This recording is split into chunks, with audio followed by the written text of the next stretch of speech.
Hello, ladies and gentlemen, and welcome to the OCE Secondary School League. This is the autumn split. Tonight we have a featured matchup between Ballina boys taking on the Legacy of Alford.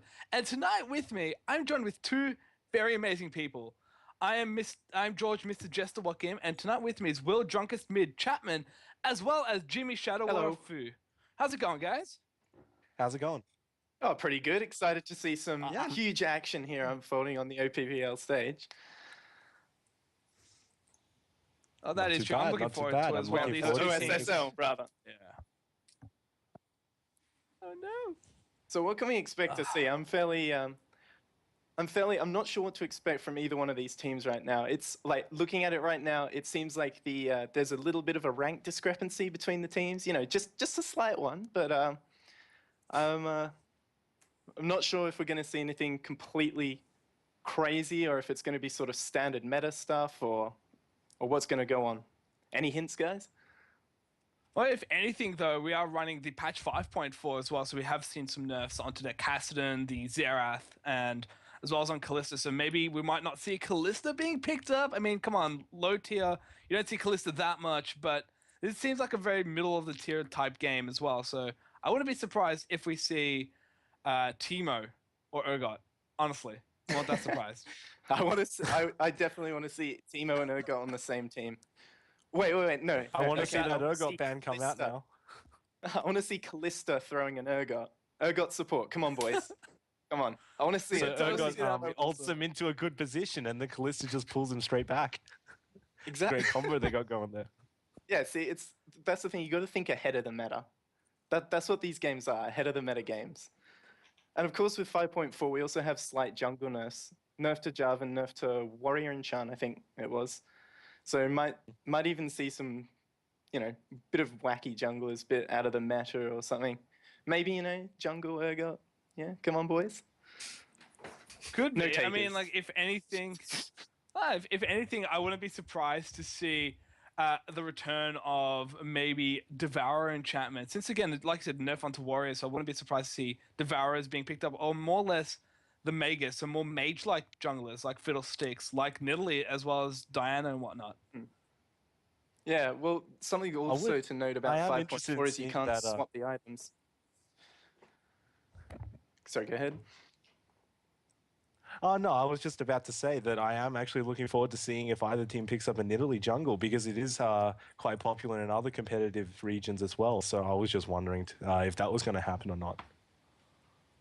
Well, definitely, we might yeah, even see that that's what I occurring mean. as.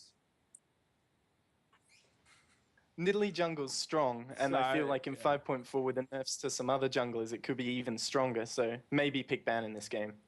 Quite possible. Well, speaking of picking bans, we're already seeing Ballina boys banning out the Jarvan straight away.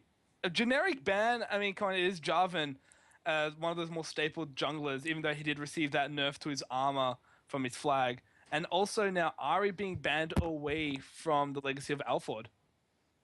And there goes Katarina as well. Katarina, obviously a champion you do not want to let the enemy get. If they get fed, they can pretty much sort of 1v5 a team. I think it's a pretty good ban versing, considering their competition is ranked a little higher than them. So definitely going to take that one away. Don't want to have a take solo away cat. the resets. Yeah, definitely. Don't want to have that Katarina just snowball the game. Thinking If very anything, careful though, about she did the receive. Yeah, she did receive some nerfs though as well to her passive and the whole reset. Was it, I think, 3 seconds, and that's her window, and then that's when she loses the reset ability. Yeah, So, it's yeah, it is yeah. definitely a noteworthy nerf, but definitely still can carry a team if you do get ahead and all that. And then a Graves ban So coming out, DFG's out. very strong AD carry. Yeah, DFG's out. DFG's out, but Zonya's is still in, so that's enough time for Katarina to wait for a reset if they don't actually occur.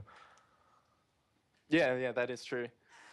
I mean, people, I think, thought the DFG nerf would hurt Cat a lot more than it did. I mean, you can still go for the pen build, so you get an early Haunting guys, early tier 2 boots, follow it up with an Abyssal, especially if you're versing an AP laner.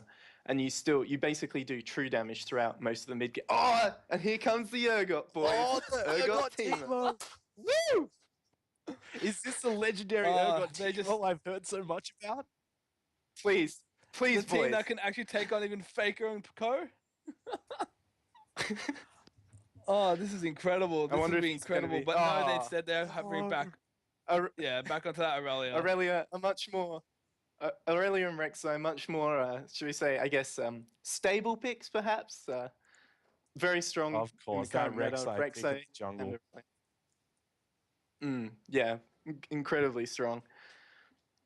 We'll have to see the tunnel management because watching some of the OPL games on Twitch the other day and noticing the discrepancy between Rek'Sai's on both sides, given the tunnel placement, sometimes they are over aggressive with tunnel placement and have no tunnels to ult to if they get behind. So we'll have to see how he plays this Rek'Sai out. But also they could go for, like I Oh, say, a Annie and Jace 1-3-1 out. split That's push a type Jace comp. lock-in. Yeah, that is true. That J4 is being true. locked in by Belina Jace being boys locked in. and still hovering over the Annie. See where the Annie could go though. Could be in that mid lane. Could go for that support. Well, Turd might be want to pick that up. Not sure yet. Annie has been playing around the bit of the map like the Morgana. A bit of a flex pick if anything. Yeah, definitely. Annie's support at the moment is very, very strong. Maybe they're even anticipating a Kalista pick. Annie's probably one of the best, if not the best, supports to counter Kalista because you got the point and click stun, quick burst to follow up. I don't know if Jace is going bot lane. You never know. I doubt it, but if they are, they're going to have ridiculous burst if that is their bot lane.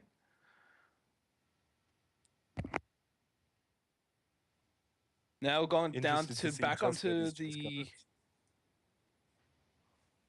That is true. I mean, he could go down into that top lane, maybe even try a whole ADC Jace like comp. See what exactly Belina boys have in mind with that Jace, Vi, and Annie pick. But back onto Legacy of Alpha, they're locking that Lucian and hovering over a Nidalee. And it's a pretty interesting pick. Now, actually, they do lock in that Nidalee and Lucian to round up their team. And I assume it's going to be Nidalee in mid lane, I would say, seeing as Rek'Sai obviously is going to be Ooh, taking the jungle. Going back to Aurelia's the top. days of full AP in Italy. God, do not want to see those days back again. Those spears, they are still very strong, of course. Late game, especially when you build that AP up. But at least they're not as bad as they used to be. But then again, Nidalee is much more diversified now. You can hop around the entire map, go for roams, and obviously her early all-in and Cougar form after getting the mark off with the Q with the spear is very insane. Like you can easily 100 to 0 Absolutely somebody deadly. around sort of level 3 with your all-in. Yeah. Looking forward to seeing the Nidalee plays in this game. Yeah, we'll have to see how it goes. That It is true. does See what look they like, I can guess, do it with that. will be against Jace. I mean, sorry, against Annie. My bad. It's going to be Jace top lane. See, I don't know, like, Jinx with the and mid lane Thresh has been matchup, locked in. it's... yeah, it's solid bot lane. There's not too much to say about this bot lane. Really standard, very solid. Thresh, Jinx, both really strong meta picks, very strong bot lane.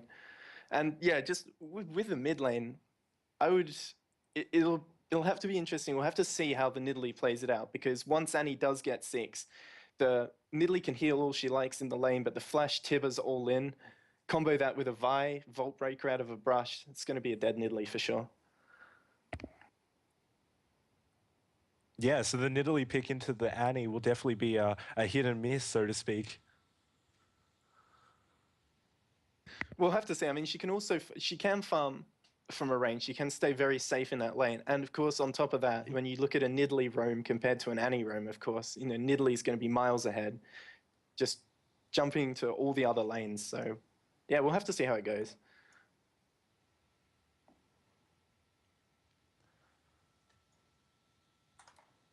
And finally, be though, interesting to Legacy of see. Alpha do round up their picks with a Morgana to add into that whole mess up. But the Morgana Black Shield, like we're talking about the whole Annie and then the Vi to see jump on that Nidalee. But a perfectly good time Black Shield will just negate almost majority of that engage from the Vi ultimate, if anything. Yeah, Morgana's an incredibly strong pack. Like, very good last pick. I'm sort of glad they picked it up last because, I mean, against the Thresh, against the Annie, against the Vi, just a crucial Black Shield can completely screw up the plays from those 3 champions I mentioned. So completely screw over a Vile and a Annie stun. We'll have to see how on point Huddy-san is with his black shields on this Morgana, because the Annie flash stun is very quick. You have to react if you want to block the stun. So on paper, what do you guys think? Which is the stronger comp? Obviously, we'll have to see how they play it out. But what's your money on, boys? Ooh, it's hard to me, say. it I depends honestly on the reckon play that style. that Nidalee. No, go ahead. No, like I said, it depends on the play style. If anything, like as you said, like the Nidalee is definitely going to be I think the make or break and whatnot, because you can have, for instance, on the threat side, so Legacy of Alpha, they can run the Aurelia and Rek'Sai split push the side lanes, have Nidalee, Lucian, and Morgana in that mid lane, and for a 1-3-1 split push, they could totally work that out. But just the catcher and the engagement from Belina boys just could definitely turn it around and take them out when they're not looking forward to it. Sure. And as side of sieging turrets goes, if you look at on the side of Belina boys, their wave clear is pretty good. You got Annie, good wave clear, and Jace as well. But if you look on this side, if you look on the other team, if you look at Legacy of L4, their wave clear is not spectacular. The best wave clear they really have is Lucian. I mean, if they're getting sieged on, you can't really jump into a creep wave with Nidalee because you'll get picked off. So we'll have to see. I think if Belina boys decide to siege turrets and move as 5 and siege turrets, I think that could be a very successful sort of strategy for them, because I don't think Legacy of L4 can really answer back too well in that situation.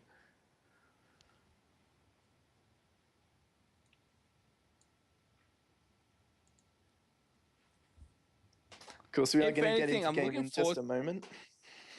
Sorry, go ahead. Yeah. But if anything, I'm looking at the matchup. So look at the summoner spells and also abilities. Remember how we've talked about the whole split pushing? The Belina boys do not have the global pressure with the teleport that is running on Legacy of Alpha. So we got Forte playing with that teleport on the Aurelia, plus Brinks, who's playing Rek'Sai. The ultimate can just get to places if they have a perfectly well placed tunnel, like you mentioned earlier before. So that kind of map pressure and that global pressure could definitely spell a lot of problems, especially going into that mid game, or if they're trying to do a 4-man or 5-man gank in that bot lane and whatnot. Yeah, you're definitely right. I mean, with no TP plus Legacy of L4 having a Nidalee, they're a lot more mobile. They're much more mobile. So I would definitely expect them to try and maybe pick something up at the bot lane and then secure early dragons. But then again, the Jace with the Ignite top lane